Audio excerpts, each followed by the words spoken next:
If you're interested in learning how to work on cars, a great place to start is to learn how to change your oil. So that's what I'm going to show you how to do today.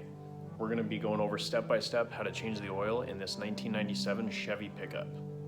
Now, although this video is going to be specific to this vehicle, the same process applies across the board. I'm going to go over some tips, tricks, and also debunk a big myth that I hear way too often when it comes to changing oil. So stay tuned so you don't miss any of those things. As for tools that you'll need for changing your oil, it's very basic. You'll need a drip pan or some sort of container to catch the used oil in, a wrench or a ratchet and socket that are the correct size for removing the drain plug.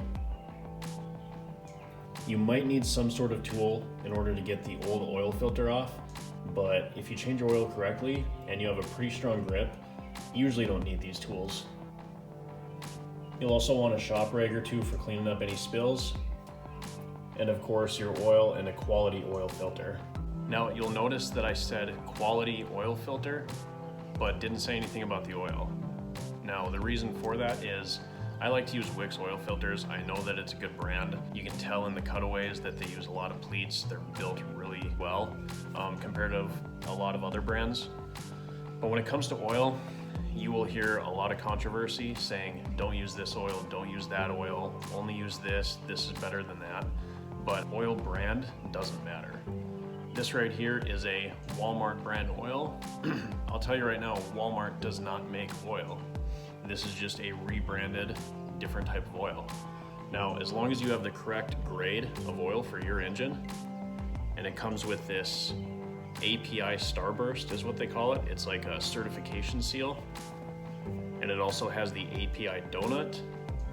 As long as it has those two things, that proves that it's been tested and verified by API, which is the American Petroleum Institute, to say that this is a good oil that can be ran in your engine.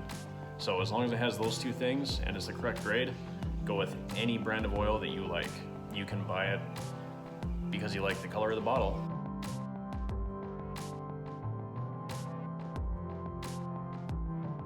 So earlier in the video, I mentioned that there's a myth about oil changes that I would like to debunk. I'm getting to that in just a minute. First thing we need to do is drain out the old oil. Now when it comes time to drain the oil, every vehicle is a little bit different. Some vehicles you might need to get ramps or a jack and jack stands, but on the Silverado, coming from the front, you're able to slide under here, and that right there is your drain plug. So we'll crack that off with a 15mm socket or wrench and get the oil draining. Well, it's a beautiful spring morning out, and I figured I might as well get a little bit of sun while I go over this myth with you guys while the oil is draining inside the shop there. So this myth that I'm talking about is that you need to let the engine run for a little while to warm up the oil so that it'll drain easier.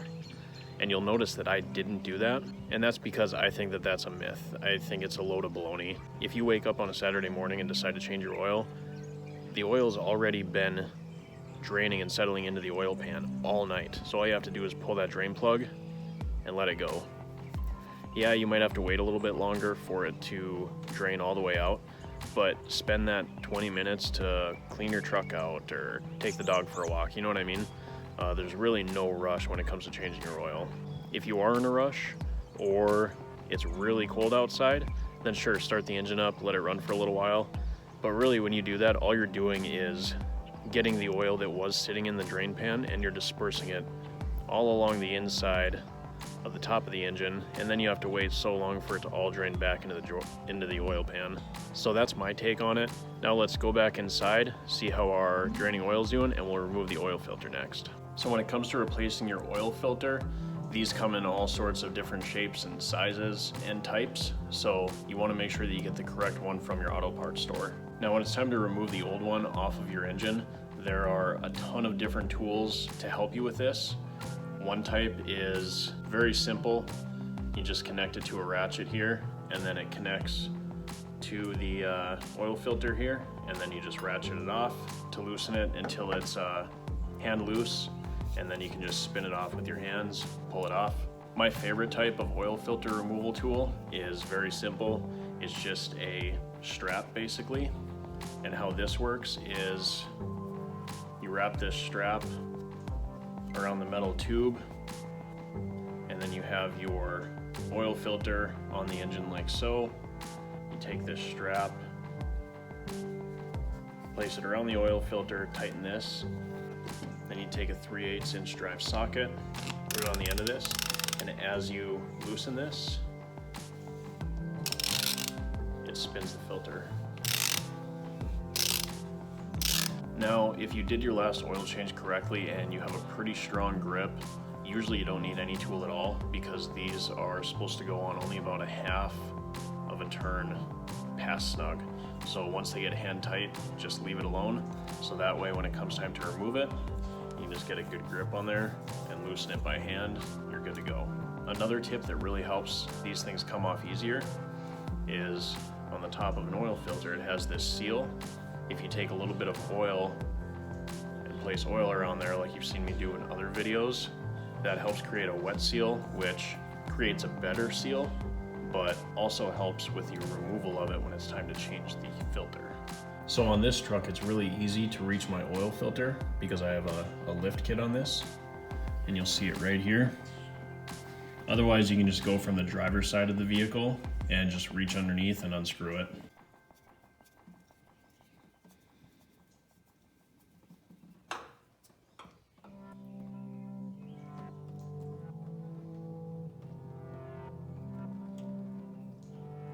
Now, once you have your old oil filter off, you want to check to make sure that that seal is still on this thing and intact, because if it's not, that means that you have to get it off of the mating surface on the engine before you take your new filter and put this one on, because if you double up on these seals, it's going to leak. After you check to make sure that the gasket came off with the old filter, you just want to do a quick comparison with your new one, make sure they're the same size and everything matches up before you go and get this one dirty trying to put it on.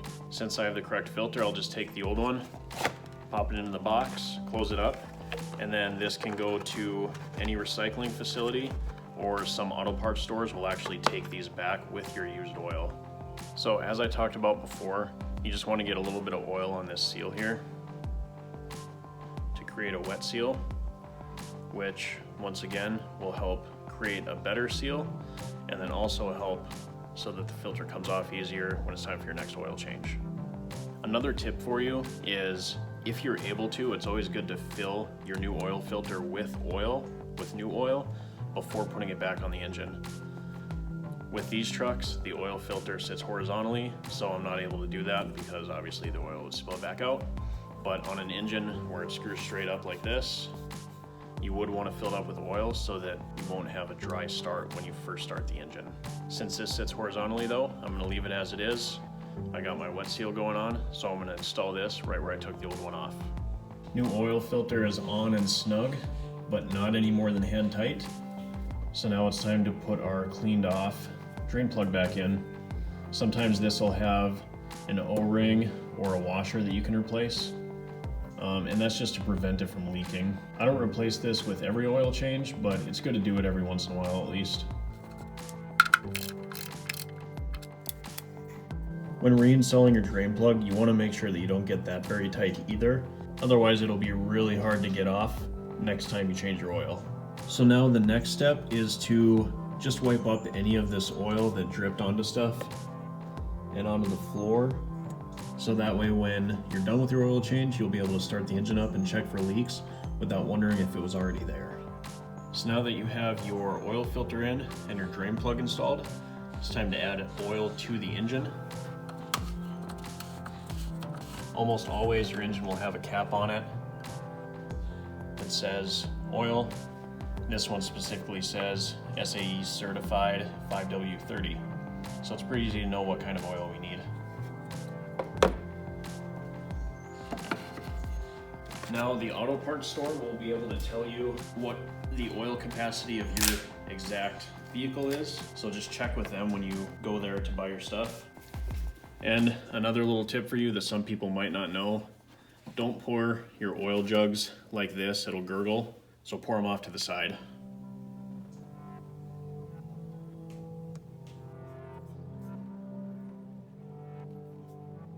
Now what I usually do if I'm not exactly sure how much oil an engine is supposed to take, I'll add 4 quarts and then I'll check the engine oil dipstick level and see where I'm at. And that way I can gauge if I need to add a quart or whatever. You never want to add too much oil. In fact, too much oil is actually worse for the engine than not quite enough. This 97 Chevy takes 5 quarts of oil, so I added 5 quarts. After letting it sit for a while, we'll check the oil level.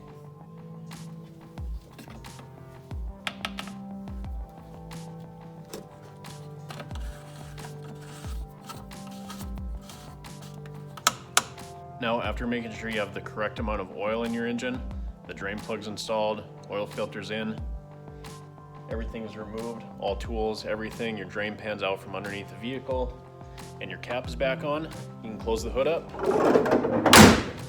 And then we'll start the vehicle up, let it run for a couple minutes, and then shut it down, check the oil level again, and then check for leaks. Upon your initial startup, you want to keep a close eye on your oil pressure gauge if your vehicle has one to ensure that it goes up almost right away. It will sit at 0.4 a little bit, but that's just because there's no oil sitting in the filter right now.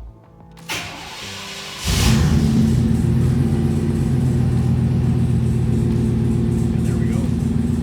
So we'll let it run for a couple minutes now and then shut her down. Now, our oil change isn't quite done yet. We still need to check our oil level, so we'll do that right now after letting it sit. Do that by pulling your dipstick out, wiping it down, reinserting it, and then pulling it back out again.